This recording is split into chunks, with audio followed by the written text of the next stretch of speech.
direction donc Russie. Fabrice, nous restons avec vous parce que Gazprom a donc pris, c'était mardi, dans la une décision ô combien importante et peut-être avec à cette conséquence, on en parlera dans le cadre de ce programme contre la Pologne, mais surtout la Bulgarie qui ont refusé de se soumettre à la nouvelle donne, du moins au déshydratat du Kremlin qui souhaite voir son gaz être désormais acheté avec la monnaie locale, selon les précisions faites d'ailleurs par le président Vladimir Poutine. Puisque vous y êtes, Fabrice Beau, est-ce qu'on peut avoir des précisions, d'autres précisions autour de cette information-là? Déjà, c'est pas une demande de la Russie, c'est une conséquence de l'action des pays de l'Union européenne. Lorsqu'il y a eu le début de l'opération spéciale, je vais être très rapide, rassurez-vous, le début de l'opération spéciale russe donc en Ukraine, il y a eu une première série de sanctions et dans les sanctions a été mise en place le gel d'une partie des réserves donc de la Banque centrale de Russie. Certains disent, mais comment ils ont pu bloquer des euros, les Russes ne les ont pas chez eux. Mais vous devez comprendre que dans le système international des réserves, ce ne sont pas des billets qui sont entassés dans un coffre. Ça existe, mais c'est pas ça, c'est des lignes de compte. La Russie avait des lignes de compte en euros, donc à la Banque centrale européenne, qui ont été gelées, voire peut-être même volées. On parle de 300 milliards de dollars. Imaginez bien la somme. En dehors de tout droit, règlement ou quoi que ce soit. C'est simplement du piratage. Les Européens, jusqu'à présent, payaient pendant très longtemps en dollars. La Russie les a fait passer en euros pour amoindrir le dollar, essayer de se rapprocher des Européens en renforçant leur monnaie, puisqu'ils devenaient une monnaie d'échange dans l'énergie, ce qui permettait de contrebalancer et de donner un pouvoir. Mais évidemment, les Européens n'ont pas compris cela derrière leur russophobie. Et ils demandaient toujours à payer selon les contrats, le droit, et qui disent-ils qui a été violé par la Russie, de payer en euros. Mais ça voulait dire qu'ils payent en euros sur donc des lignes de compte, la Russie, le gaz, le pétrole, euros qui, dès qu'il est sur le compte donc de Gazprom, donc dans les banques en Europe, sont automatiquement gelés. Donc ils demandaient à la Russie d'avoir le gaz et le pétrole gratuit. Ces gens-là vivent dans un autre monde. Ces gens-là vivent dans un autre monde. Donc la Russie a dit, vos monnaies, c'est des monnaies de singes, donc maintenant on va arrêter. Le Monopoly, c'est terminé. Rien n'est gratuit dans le monde. Donc vous allez payer maintenant dans notre monnaie, dans le rouble russe. Alors le mécanisme est un peu compliqué, mais grosso modo, ils sont obligés de venir de l'acheter à Moscou, ce qui veut pas dire qu'ils viennent avec des avions, avec des euros pour l'acheter.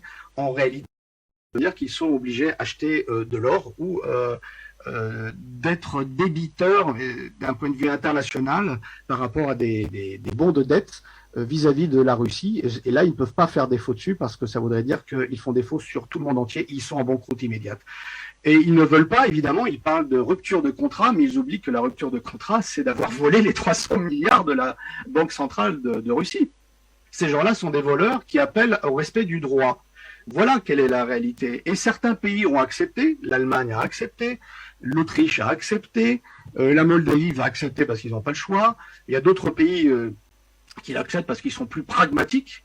Et vous avez des pays les plus russophobes. Alors la Bulgarie, il y a une guerre entre deux tendances, mais l'élite politique, on va nous dire, qui est au gouvernement, le gouvernement est totalement aux mains donc du courant du petit américain. Donc évidemment, ils disent qu'ils ne vont pas payer.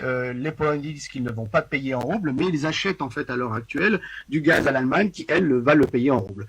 Donc c'est une hypocrisie totale.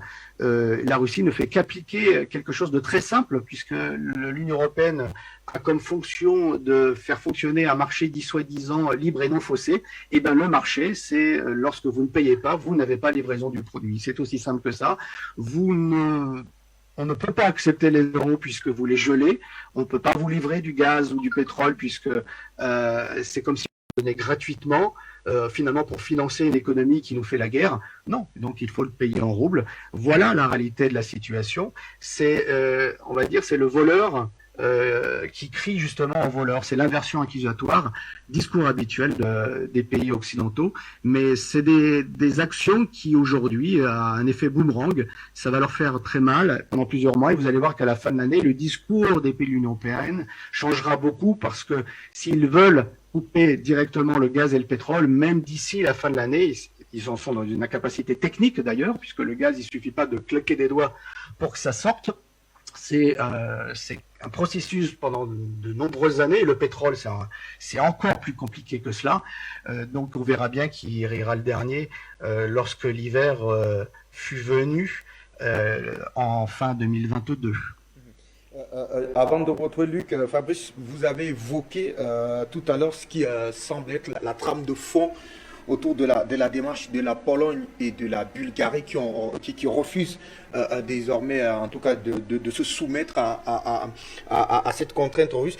Ces deux pays évoquent notamment, vous l'avez dit, changement des termes du contrat, je le dis en d'autres termes, et le processus de paiement qui serait en deux étapes beaucoup plus complexe selon eux, une chose qui a donc vraisemblablement poussé ces deux pays-là à se retirer en tout cas du processus d'achat du gaz russe. Est-ce que ce sont des raisons fondées, Fabrice Bauer? Non, c'est absolument pas fondé. La Pologne, c'est la tête de pont russophobe du NATO-Land, des pays de l'OTAN, c'est-à-dire des pays soumis à l'impérialisme américain, et c'est parce qu'ils ne veulent, ils ne peuvent accepter la réalité. La réalité, c'est qu'on leur demande. Ils ont voulu faire dans leur premier paquet de sanctions avec le SWIFT qui est coupé, les transactions, etc. Ils ont voulu faire une blitzkrieg monétaire. Et il est vrai que dans les premiers jours, le rouble avait presque doublé, c'est-à-dire perdu 50% de sa valeur. Plus de 50%, 100% même de sa valeur. Mais aujourd'hui, il est revenu à un niveau d'avant même il y a 2 ans. C'est-à-dire qu'il se renforce. Pourquoi il se renforce?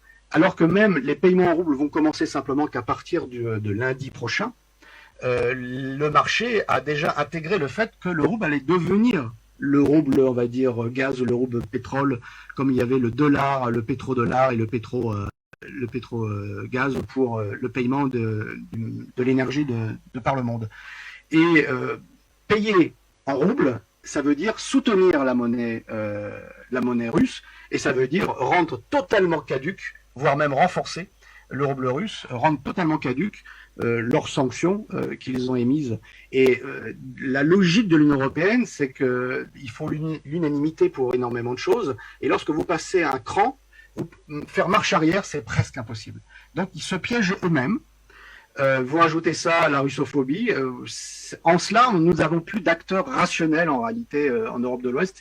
C'est quelque chose qui est bien parce qu'ils font énormément d'erreurs, mais c'est quelque chose qui est aussi problématique parce que dans les rapports aujourd'hui que nous voyons dans la guerre que nous avons donc en Ukraine, nous voyons de plus en plus des plans fous qui, s'ils seraient émis, tout esprit rationnel dirait non, quand même, ils vont pas aller jusque-là. Et là, pourtant, la Pologne parle d'envahir une partie de l'Ukraine également, c'est-à-dire se trouver sur le même terrain de conflit que la Russie.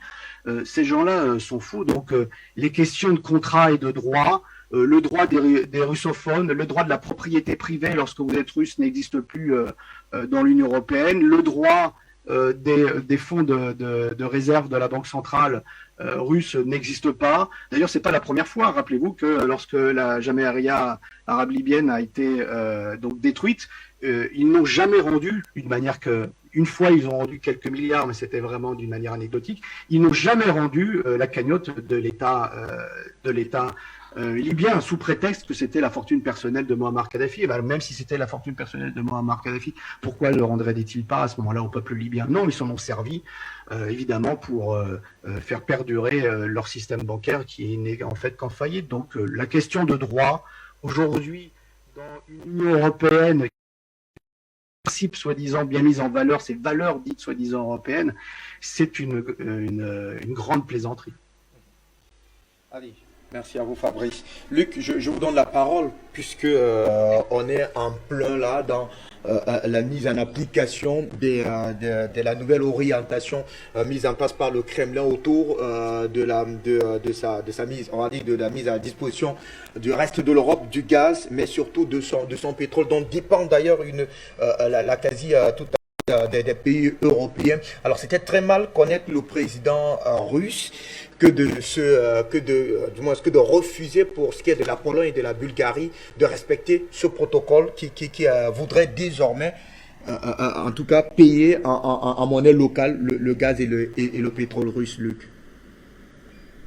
Écoutez, tout d'abord, il y a eu hier en Allemagne une réunion sur la base aérienne américaine de Ramstein, où il y a dessus des bombardiers qui portent des bombes atomiques qui visent la Russie.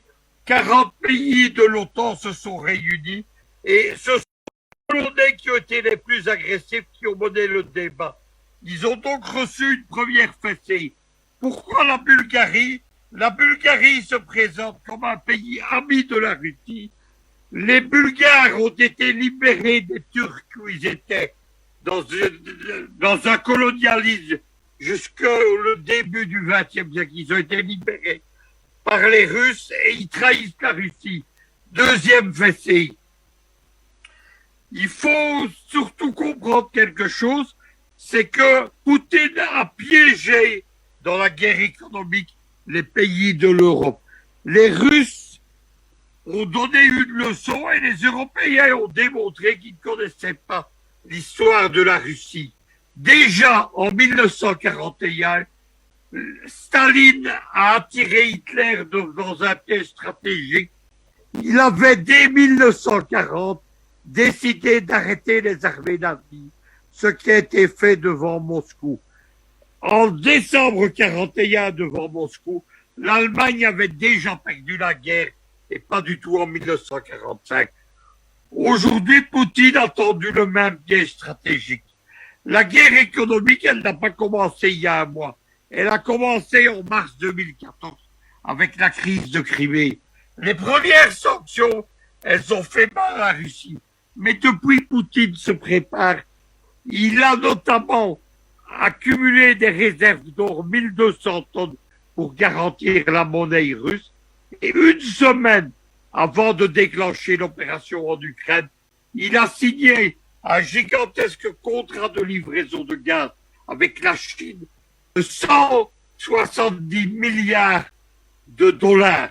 Ça veut dire que le gaz qui ne sera plus vendu en Europe va être absorbé par les Chinois, puisque les Russes fournissent actuellement 170 milliards de mètres cubes. Les Européens, avec arrogance, ont cru qu'ils allaient mettre la Russie à genoux. C'est la Russie qui est en train de les mettre à genoux. Poutine a annulé les sanctions. Simplement, comment ça marchait, comme Fabrice vous l'a expliqué, en euros ou en dollars, sur des lignes de banque européennes, où l'argent est immédiatement. Les 300 milliards qui ont été saisis il y a 50 jours, c'était les fournitures de gaz russe du mois de février, du mois de janvier. Et les Européens ont cru naïvement, en prétendant qu'on ne pouvait pas changer les contrats, que les Russes allaient continuer à livrer gratuitement. Poutine vient de leur expliquer que c'était terminé. Il faut dorénavant payer en roubles sur des comptes qui se trouvent en Russie, et celui qui ne livre pas n'a plus de gaz. Déjà actuellement, il y a une dizaine de pays européens, dont l'Allemagne et l'Autriche, et la Hongrie, qui ont accepté de payer en roubles. Et il y a des firmes très importantes dans le domaine gazier européen qui ont accepté de payer en roubles et d'ouvrir des comptes. Voilà ce qu'il faut retenir. Actuellement, c'est l'économie européenne qui est en train de s'effondrer et pas du tout l'économie russe. Maintenant, il y a une chose que les gens n'ont pas compris, parce qu'on ment aux populations européennes. On leur dit, avec le gaz, c'est la population qui va avoir froid l'hiver prochain. C'est pas ça le problème du gaz. Le gaz, il sert à faire fonctionner les usines, en particulier la production industrielle et automobile. Sans gaz, il n'y aura plus d'usines qui fonctionneront l'hiver prochain. Et pour combler le gaz russe, il va falloir de nombreuses années. Les Russes fournissent 170 milliards de mètres cubes par an à l'Union européenne. Les Américains ont proposé en remplacement, c'est tout ce qu'ils peuvent fournir, de fournir 15 milliards de mètres cubes et les Norvégiens 17 milliards de mètres cubes. Il n'y a pas photo. Il manque 150 milliards de mètres cubes de gaz russe. La présidente de la Banque mondiale, Madame Lagarde, le ministre des Affaires économiques allemand, eux-mêmes ont expliqué qu'à moins de se suicider économiquement, il n'était pas possible de renoncer rapidement au gaz russe. Poutine le sait, il va donc gagner la guerre économique. Allez, merci à vous, très cher monsieur. On va tout d'abord aller au standard avant que de vous retrouver, Luc Michel, mais surtout Fabrice Bois, autour de cette thématique. Peters, vous nous retrouvez depuis Londres au téléphone. Bonsoir, bienvenue. Votre contribution autour de la démarche donc, du Kremlin qui a décidé de fermer les robinets pour ce qui est de la Bulgarie et de la Pologne qui ont refusé de se soumettre au nouveau protocole lié à l'achat du gaz, mais surtout du pétrole russe. Bonsoir, bienvenue. Bonsoir, M. Fabrice. Merci beaucoup, Constantin. Je veux saluer tous vos invités sur le Skype et puis M. Luc Michel. Je voulais apporter mon petit point de vue parce que ce matin, j'ai eu une très longue discussion avec des amis journalistes à Moscou et certains qui sont actuellement en Europe de l'Est, précisément en Pologne. Il y a quelque chose qui est en train de se passer actuellement. Vous savez, ce qui me fait très rire, c'est que quand on regarde les channels, parce que moi j'ai vu BBC, j'ai vu Sky News, et puis j'ai vu la chaîne nationale écossaise, j'ai vu qu'ils étaient en train de parler de décision de M. Poutine de frapper le poing sur la table contre corps belligérants. Mais après, il y avait la rubrique économie, on parlait du gaz. Mais entre-temps, quand j'ai approché certains économistes, on me dit que tous les discours que vous voyez aujourd'hui sur les chaînes télé, c'est du fait du blablabla. Pour revenir au subject concernant le Mali par rapport à RFI, je vais poser une question ceci. Monsieur Sarkozy s'est permis de donner des ordres au président Laurent Gbagbo en 2011, on dit en français quoi, 2011, c'est ça, ok? Et que si M. Gbagbo ne rend pas le pouvoir, comment on appelle ça?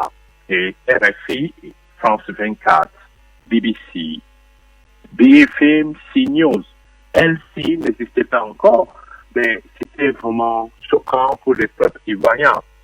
Un président donne un ordre à un autre président d'un continent parce qu'il doit placer son ami. Et quand M. Poutine avait essuyé le, humiliation par rapport à Yanukovych au Ukraine, ils ont fait le fanfaron, fait le propagande pour dire que la révolution orange. Vous comprenez? Donc moi, je vais revenir sur l'importance que je vais parler. C'est que les Africains doivent comprendre que c'est terminé et le Mali a montré le bon exemple. Et je partage l'opinion de votre invité, je n'ai pas retenu son nom. Il faut que tous les pays francophones prennent la même résolution. La France va paniquer. Je vous jure, à chaud, avec panique. Parce que, tout simplement, la France croit et fait comprendre aux autres pays au niveau de l'Union européenne, et M. Luc Michel peut témoigner, qu'elle est la même sur cette précarée, qu'elle est maîtrise. Alors, si nous on reste dans le silence pour ne pas réagir comme le Mali a réagi, ça veut dire qu'on est encore dans le fear, dans le peur, dans le phobie et tout ça. Or, si ça fait le commun accord, parce que là, on est en guerre, si on dit, on a supporté, comme le Cameroun a pris le relationship avec Russia, Centrafrique, Russia et tout ça, mais on n'a pas besoin, RFI ne donne pas de bonne information. Donc, si on décide tous d'un commun accord de couper coup avec RFI, France 24, France Média, et qu'on se contente de faire une collaboration avec Russia pour avoir Russia Today, ou bien Sputnik, ou bien même Press TV, comme la chaîne TVN, c'est pas souvent. Mais ce serait une très bonne chose. Les Blancs vont comprendre que le plan B qu'ils ont fait pour avoir le gaz en Afrique est un loss, est un échec. Et Matt, je vais m'arrêter ici pour l'instant. Merci beaucoup. Très bientôt and bye. Thank you, Peters, for your contribution. Cette fois-là, on reçoit Delphin depuis Gitega. Bonsoir, Delphin. Votre contribution autour de la thématique. Bienvenue.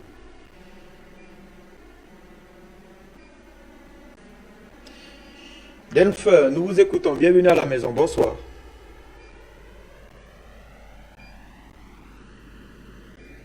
Allô, Delphin. Allô? Vous êtes en direct. Nous vous écoutons. Delphin, votre contribution. Vous pouvez juste me confirmer si je suis en ligne ou pas? Absolument, vous êtes en direct, Delphin, nous vous écoutons. Ok, d'accord. Donc, j'étais en train de vous remercier parce que j'avais du mal à vous joindre depuis quelques jours. Donc, je transmets mes salutations à la régie et encore une fois, je salue les efforts qu'elle déploie pour que nous puissions nous exprimer, en l'occurrence moi en ce moment. Et bien sûr, je transmets mes salutations à tes brillants invités, Monsieur Fabrice Béor, ainsi que mon cher aîné Luc Michel. Écoutez, ils ont dit tout ce qu'il fallait dire. Je tiens à les rassurer. Aux côtés du Mali, le Burundi fait partie de ces États, de ces quelques États africains, encore trop peu nombreux malheureusement, qui ont fait taire tous ces bavards soi-disant démocratiques, RFI, BFM TV, BBC. En ce moment, BBC est même en train de renégocier en catimini la possibilité de pouvoir émettre à nouveau depuis Gitega. Pour autant que je sache, les autorités burundaises n'ont pas encore donné leur permission. Je conclurai ce sujet en disant tout simplement, dans un cadre de réciprocité légitime, que ces gens-là auront le droit de s'exprimer à nouveau sur notre continent le jour où, par exemple, vous, monsieur, mon cher frère d'homme, aurez la possibilité d'interviewer un commissaire européen ou alors un sénateur américain. Tant que cela n'est pas fait, eh bien, on va se passer très très facilement d'eux. En ce qui concerne le second sujet, je n'ai pas grand-chose à ajouter, si ce n'est que, comme je l'ai déjà dit sur les ondes d'Afrique Média, j'ai vécu une vingtaine d'années en Europe et les Européens se plaignent, en tout cas mes amis européens que j'ai connus en France, ou alors en Suisse, me disent que ils se plaignent du fait qu'effectivement la propagande est tellement bien faite au nord de la mer Méditerranée qu'ils n'ont même pas d'espace où pouvoir se plaindre. Rendez-vous compte, par exemple sur Facebook, quand ils font des posts pour dénoncer que par exemple ils commencent à payer beaucoup trop cher leurs factures de gaz, eh bien la plupart de leurs comptes Facebook sont censurés ou suspendus. Donc, M. Poutine a magistralement joué et personnellement, je ne leur donne même pas jusqu'au mois de juin ou juillet parce que, comme l'a dit à juste titre M. Luc Michel, leur industrie va finir par s'effondrer. Ils s'exposent non pas à avoir des manifestations semblables à celles que nous ont offert les Gilets jaunes, mais à quelque chose de beaucoup, beaucoup plus dense. Beaucoup plus dense. Donc, laissons-les se mordre la queue. Ils l'ont voulu, eh bien, ils vont être servis. Donc, pour ne pas monopoliser le micro, je vais m'arrêter ici et laisser la parole à d'autres une fois de plus. Afrique Média, le monde c'est nous. Je vous rends le micro, mon cher Dom. Merci à vous. Et ce micro, nous le tendons à Jean pour sortir de ce tour au standard. Jean, vous nous attendez depuis le téléphone. Votre contribution autour de ces deux thématiques débattues avec nos invités. Bonsoir, bienvenue Jean. Bonsoir, mon cher journaliste. Je ne sais pas si c'est moi qui suis à l'antenne, mais si c'est moi, je ne suis pas Jean. Vous êtes en direct, Jean, nous vous écoutons. Ok, voilà, je voudrais vous remercier et remercier aussi vos invités, remercier les techniciens aussi.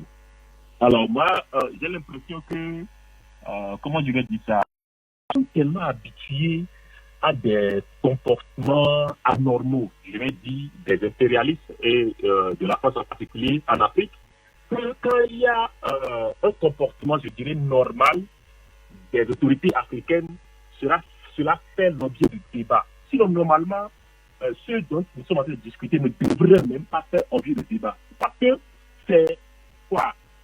Un exercice élémentaire d'un pouvoir d'un régime souverain, je vais dire.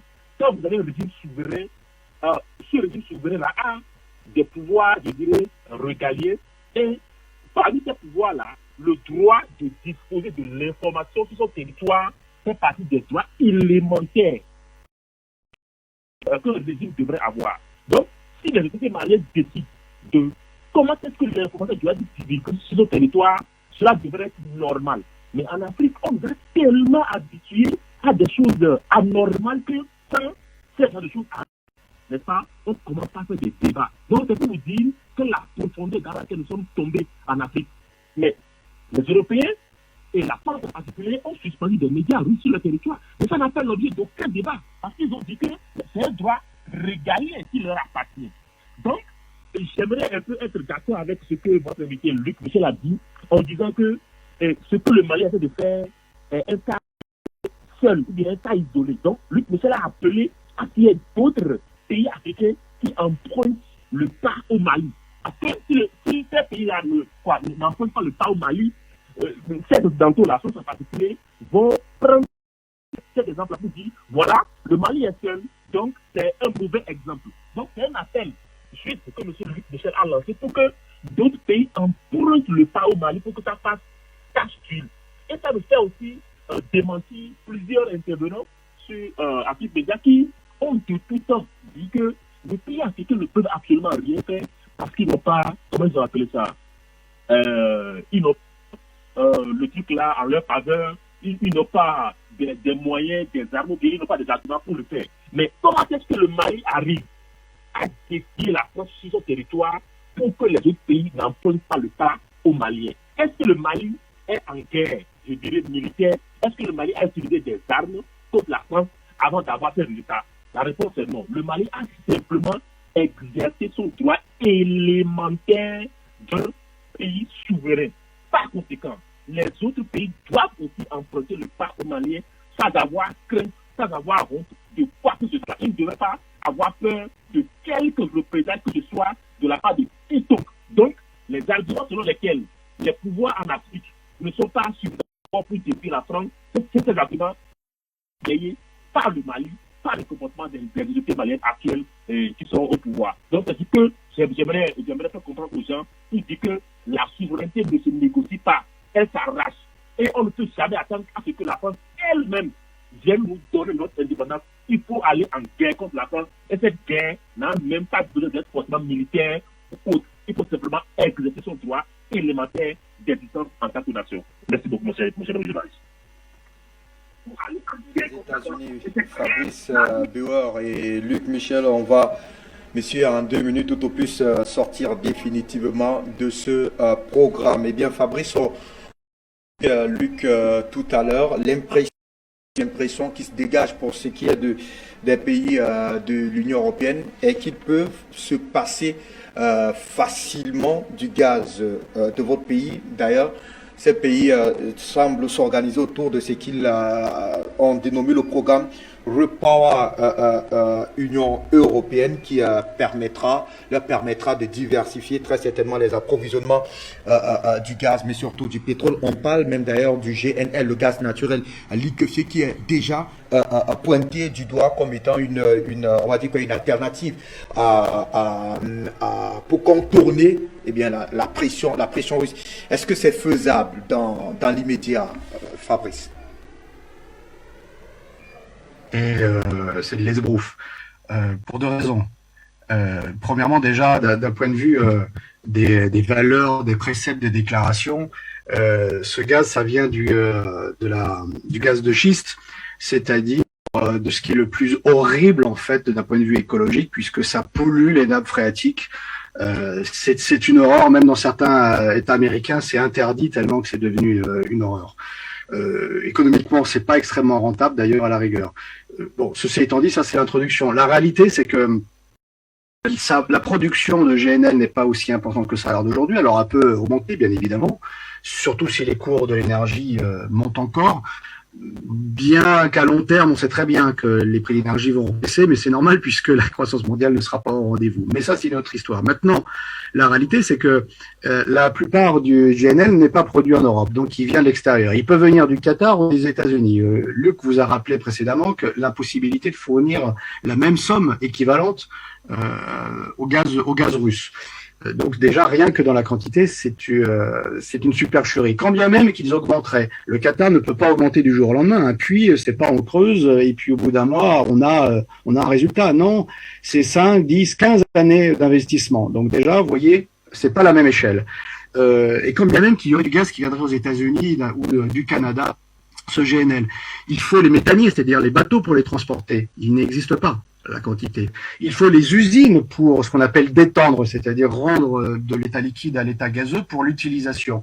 Il y en a très très peu aujourd'hui en Europe. Et ça, il faut au moins 2-3 ans pour construire ce genre de... C'est-à-dire que nous sommes devant l'hypocrisie totale de l'Europe qui, pour ne pas perdre la face, en fait, prend du gaz à Paul pour le donner à Jacques. Mais ça ne résout pas la question fondamentale.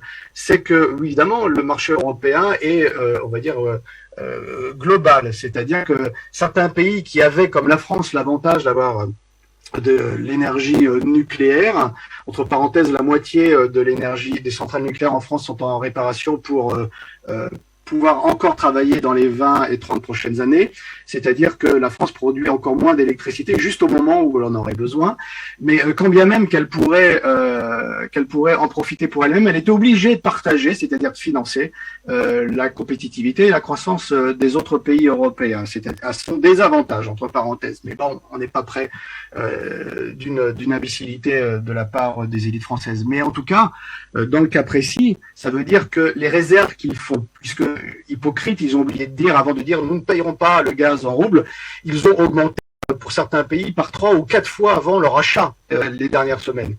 Donc imaginez bien, ça ils ne le disent pas publiquement, pourtant ce sont des chiffres qui sont consultables sur Internet, en particulier sur le site de Gazprom. Et donc vous avez... Aujourd'hui, ils utilisent le revers, c'est-à-dire que les Polonais disent on va pas acheter le gaz, on a terminé, on coupe totalement. Bon, c'est très bien, de toute façon la Russie l'a déjà fait avant puisque vous le payez pas.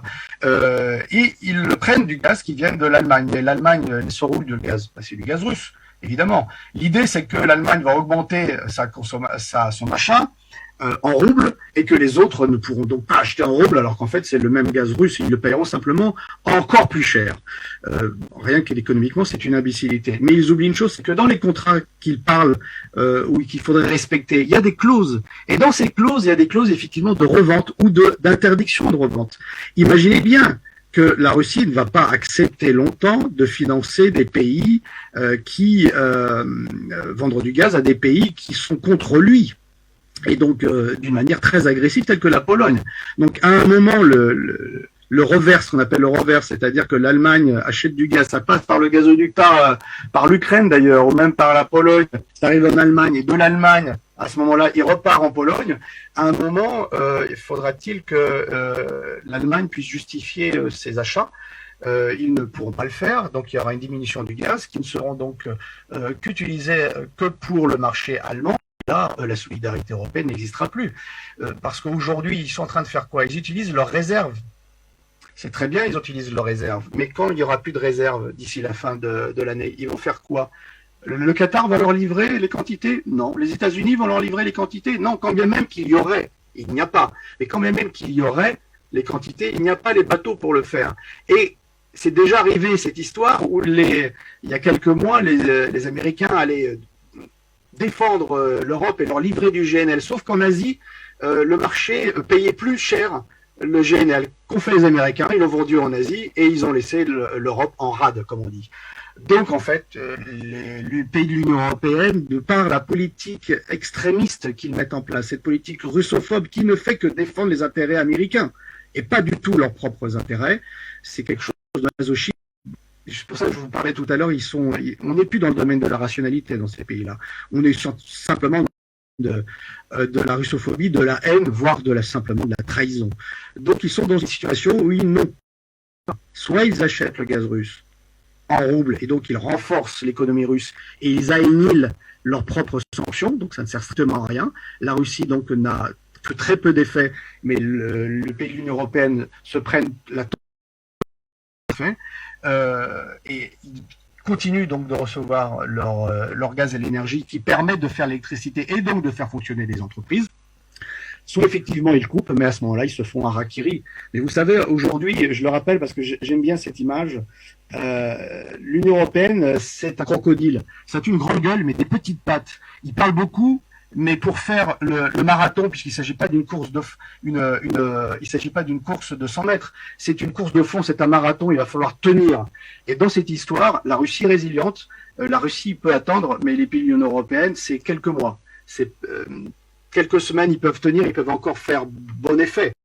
Mais dans quelques mois, et lorsque l'hiver arrivera, c'est autre chose. Surtout, et je terminerai là-dessus, avant même que cette crise, c'est-à-dire l'intervention de la Russie en Ukraine, commence, il était déjà prévu qu'à la fin de l'année, les prix de l'énergie pour le consommateur augmentent au minimum de 2 fois. Beaucoup de ces pays, tels que la Pologne, ont cassé des contrats à long terme de fourniture. Je vous donne, c'est pas des chiffres exacts, mais ça vous donne tout de même le ratio. Ils payaient 250 dollars le mètre cube. Aujourd'hui, ils sont à plus de 1200, 1300, 1500. C'est-à-dire que par russophobie, ils sont en train de eux-mêmes détruire la compétitivité de leur propre économie, exactement ce que les États-Unis avaient besoin pour détruire leurs propres concurrents, puisque la guerre économique des Américains contre l'Europe a toujours été le cas. C'est une colonie qu'ils veulent dominer, et quand on veut dominer une colonie, on ne veut pas qu'elle se développe. Les Africains, je pense, comprennent la chose, et les États-Unis sont en train de détruire l'industrie européenne à leur propre alors que leur intérêt, c'est de tendre la main, de créer une maison commune avec Moscou, de Vladivostok à Lisbonne. Merci à vous, Fabrice Bauer, pour ces précisions. Luc, en 1 minute, pour sortir rapidement, que doit-on retenir autour de ce second sujet? Il faut comprendre qu'il y a une propagande intense dans toute l'Union européenne. On raconte que la Russie est en train de perdre la guerre, que battre l'armée russe, on fait croire aux Ukrainiens, c'est-à-dire qu'on va se battre jusqu'à la dernière du dernier Européen. On raconte qu'on met l'économie russe à genoux, alors que c'est l'Européenne qui l'est. Lorsqu'un régime se laisse prendre, croit à sa propre propagande, il est proche de la fin. C'est arrivé 2 fois dans l'histoire récente. En 1941, Hitler attaque l'Union soviétique. Il croit vraiment que la Russie de Staline, ce sont des sous-hommes. Les Ukrainiens font la même propagande, alors que la Russie, évidemment, était supérieure au Troisième Reich nazi. Le deuxième régime qui va croire à sa propagande, ce sont les néoconservateurs de Bush 2. Ils attaquent l'Afghanistan, ils attaquent l'Irak, en croyant qu'ils vont être accueillis en libérateurs. Ils vont mettre 20 ans dans le piège géopolitique à en sortir les États-Unis. Aujourd'hui, il se passe la même chose. L'Union européenne croit à sa propagande et évidemment, elle va perdre la guerre.